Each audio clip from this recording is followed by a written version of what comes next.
За тэгэхээр цаг үеийн сэдв яах аргагүй хамтарсан засгийн газрын одоо үйл ажиллагаа цаашдаа яах вэ гэдэг асуудал байна. Тэгэхээр өнөөдөр бол яах аргагүй засгийн газрын хуралдаанаар бас энэ асуудал бол шийдэгдэх болов гэсэн хүлээлттэй байна. Ер нь бизнес эрхлэгчдийн хувьд яг одоогийн нөхцөл байдал дээр ямар дүгнэлт хийж байна? Ер нь бол мэдээж хэрэг альва нэг улс төрийн үйл явдлыг дэм засгийн газрыг тийм ээ ингээд огцруулах талаар олон нийт дард ирэх юм уу нийгмийн тодорхой бүлгүүдээс ингээд мэдээж хэрэг огцохыг шаардах юм. Энэ маань бол мэдээж ардчсан үйл явцын нэгэн зайлшгүй хэсэг байгаа. Тэгэхээр энэ дээр бол бид нар ямар нэгэн байр суурь илэрхийлэхгүй байгаа.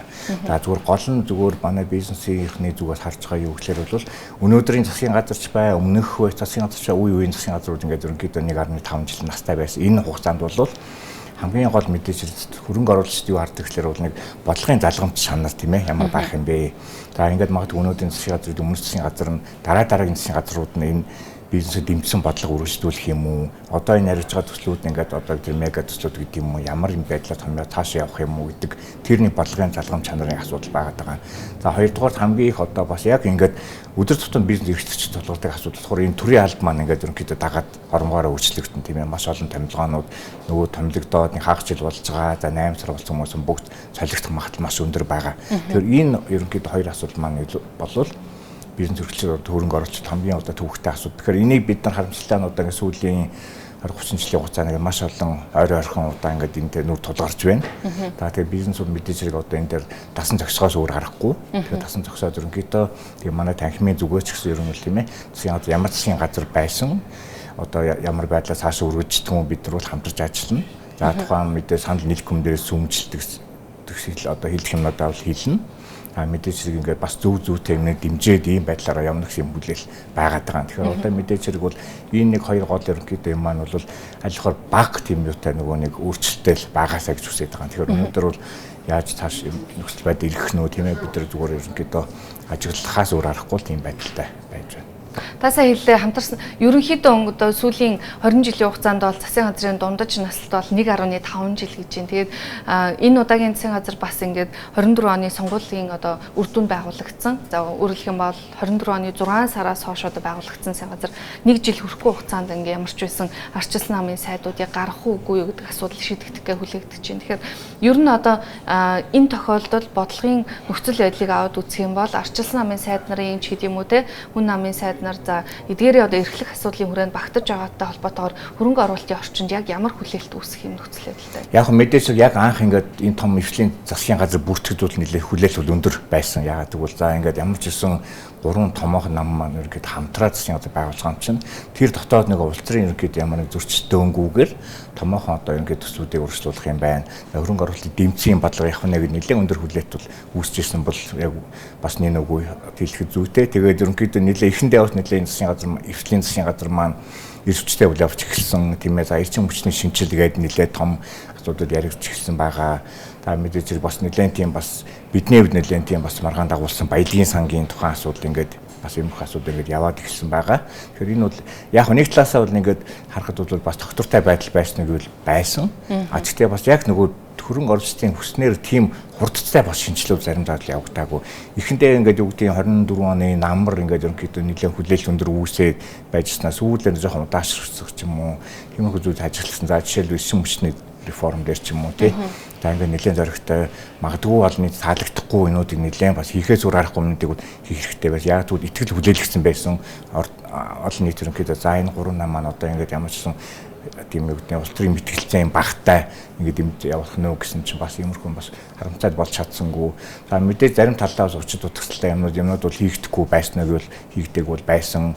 За юу гэдэг ашиг малтмлын ингээс салбарт тийм ээ гэдэг яг улирхан салбарт ерөнхийдөө эрх зүйн орчноо шинжлэх гэж байгаа юм уу? За яг шинжлэх гэж байгаа бол хизээ ямар хуулийн үзэл баримтлал хуулийн төсөл босруулах гэж байгаа. Тэр бол бас нэлээд жоохон удаашрсан талууд бас байсан. За нөгөө нэг маш олон жил удаанаас нэг олон жилийн удаа асуудалтай хөрөнгө оруулалтын хууль маань тийм батлагдахгүй өнөөдөр хүртэл хэвээрэл байж байна. Таахан мэдээж хөрөнгө оруулалтын хууль батлагдчихаар гадных ороод ирнэ гэдэг тийм хүлээлт бол мэдээж тийм байхгүй. Тэгэхээр батлагдчих хэрэгтэй байсан. Гэтэл өнөөдөр бас батлагдаагүй байж байгаа жишээтэй. Тэгэхээр иймэрхүү бас учир утгатай зүйлүүд хэвээрэл байсаар байна. Тэгэхээр бол мэдээж хэрэг хүлээл байсан. Тодорхой реформууд хийсэн үеэв хийсэн. Гэхдээ бас илүү хурдтай хийж чадах юмнууд бас хийгдэж чадаагүй л өнөөдөр бид нэг өнөөдөр ингээд за одоо энэ эвслийн засгийн газар яах нь вэ тийм ээ бас ингээд дахиж одоо шинэ одоо эвслийн засгийн газар бүртгэх нь гэсэн юм хэлэх үү. Бас нэг хүлээлтийн байдал дахиад үүсчлээ л дээ. Үргэлжлүүлээд ер нь бизнесүүдийн одоо орчин нөхцөлийн талаар ярилцъя. За сүүлийн үед бол за улсын хурал дээр, ди парламент дээр бизнесүүдтэй холбоотой, нийгмийн даатгал татвар бууруулахтай холбоотой санаачлалууд бас одоо иргэдийн гарын үсэг цуглуулах ч тийм иймэрхүү одоо санаачлагууд явж байна. Тэгэхээр яг одоо бизнесүүдэд хамгийн түрүүнд нэн шаардах одоо юу гэдэг шийдэх ёстой ямар асуудал байна гэж харж байна. Бодлого тодорхойлогчдын зүгээс. Тэгээ ерөнхийдөө яг тодорхой яг ингээд хуулийн төслийн талаар яхаас өмнө одоо бас нөгөө эргээд нөгөө саяны эвслийн засгийн газартай холбоотойгоор яхад ерөнхийдөө бол сүүлийн одоо хагас жилийн хугацаанд бол за 1 жилийн хугацаанд ерөнхийдөө яг хувийн эвсэл рүү тийм хамгийн их одоо хүчтэй дайрсан одоо ийм бас хамгийн хүнд үе байлаа. Ягаад гэвэл ерөнхийдөө өнгөрсөн хавраас эхлээд ерөнхийдөө бол нэр бүхий компаниуд руу дайраад дансын хаас үйл явдлууд маань маш хүчтэй явсан. За тэгээд он гараад ерөнхийдөө хамгийн томоохон одоо юу гэдэг энержи ресурс гэдэг юм уу тийм том компаниуд ерөөсөө бүр илт одоо ингэж дайрж ерөөсөө тийм бүрсүүлдэ өмчийн хурааж аав энэ гэсэн тиймэр маш одоо байж боломгүй юм хөө байдлаар бол дайрч давшилсан зүйлүүд энийг хажуугаар улсөржүүлээд ийм бас одоо маш одоо асуудал гарсан хэвээрээ байна. Тэгэхээр манай танхимын дээр маш одоо байсаар бол удаа дараа илэрхийлээд байгаа бол тийм ээ. Ягаад гэвэл энэ одоо бид нар 35 жилийн өмнө анх нөгөө арчилсан нийгэм чөлөө зах зээл гэж ярьсан 35 жилийн дараа ерөнхийдөө энэ үнд зүйлс маань эргэж баргаж иргэн асуух маягтай ер нь яагаад ингэж юу гэдэг нь зарим тодорхой баялаг бүр яагаад ингэж тодорхой нийгмийн бүлгүүд баялагтай болоод байгаа гэдэг тэр эргэж яана гэдэг манай бас нэлээд бас тийм асуудал үүсгээд байгаа. Тэгэхээр бид нар энэ дээр бол маш хатуу байр суурьтай байгаа. Хувийн эвсэл улс орны хөгжлийг бол авч явнаа. Энэ дээр бол хувийн эвслүүдээ бизнесүүдээ ерөнхийдөө бол аль засгийн газар байсан тийм ээ ингээд халдахгүйгээр дайр давшилахгүй байх хэрэгтэй байна гэдэг дээр бид нар хэлсэн. За тэгээд юу гэдэг гадаад хөрөнгө оруулалтын бүсүүд бид нь халдах тийм ээ юм боллоо шүү дээ тийм ээ. Тэгэхээр ураны төслөгэд дөнгөж гэрээн зурагдаад ажил эхлэх гэж байгаа юм байхад ийм байдлаар гадаад хөрөнгө оруулагчдын ажил нэгдэх юм болоо тийм ээ цаашдаа ерөнхийдөө Монгол яаж гадаад хөрөнгө оруулалт орж ирэх юм бэ гэдэг асуудал гарах гэдэг байхгүй. Тэгэхээр магадгүй одоо юу гэдэг ингээд дараагийн засгийн газрууд маань энэ асуудлыг өмнөхөр тууштай ингээд авч аваад дэмжиж бизнесүүдрийг халдахгүй, давчлахгүй ийм бодлоготой байгаасаа гэж бид хүсэж байна.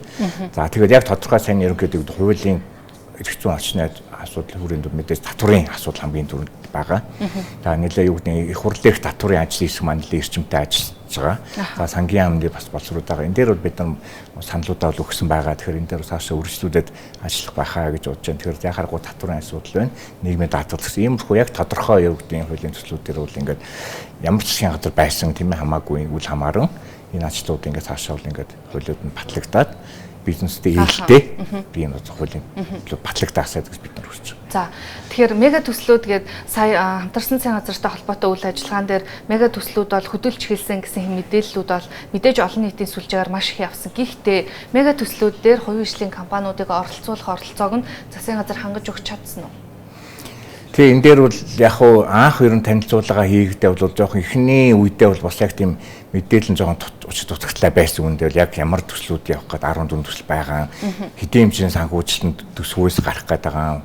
Олон улсын санхүү байгууллага хэдийг босгох гээд байгаа. Хувийн хөгжлийг хэдийг хүсэж байгаа. Тэгэхээр тэр бол өнөөдөр яг тодорхой зарим төслүүд нэгэд агт урагшлаа явж байна. Таны жишээл ураны төсөл байх тийм ээ 14 төслийн нэг байгаа шүү дээ. Тэгэхээр тийм иймэрхүү юмнуудыг бол ингээд одоо цаашдаа бол ингээд хэвийн үргэлжлүүлээд төсөв төрөмүүд ингээд мэдээлэл явж байна тийм ээ төсөв ингээд маш одоо алдагдaltaй болж байна. Тэгэхээр энэ дээр бол магадгүй цаашдаа бид нэг юу гэдэг зарим төслүүд хомхайс урахгүй тийм ээ тэгэхээр энэ засгийн газар бол энэ 14 бүгдийг хэрэгжих боломжгүй юм байна гэдэг ч юм уу.